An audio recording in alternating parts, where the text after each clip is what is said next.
Biyahe sa ilang pantalan, apektado ng bagyong Krising. Si Madeline Villar Moratillo sa detalye ng balita. Mads?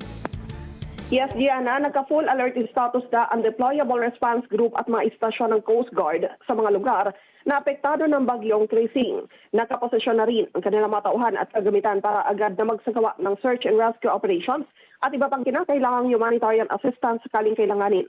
Sa monitoring ng Coast Guard, apektado na ng masamang panahon ang mga biyahe ng mga sasakyang pandagat sa Palawan, Bicol, Southwestern Mindanao, Northern Mindanao, Eastern Visayas, Southern Tagalog, Southern Visayas at Western Visayas.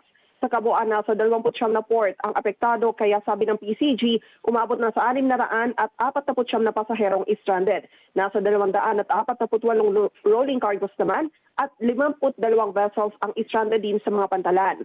Nasa 24 na vessels at 12 motorbangkas naman ang naka-shelter bilang pag-iingat. Pinapayuhan naman ng mga mangingisda at iba pang gumagamit ng maliliit na sasakyang pandagat na iwasan munang maglayag hanggat hindi bumubuti ang lagay ng panahon. Balik sa inyo dyan, Gianna.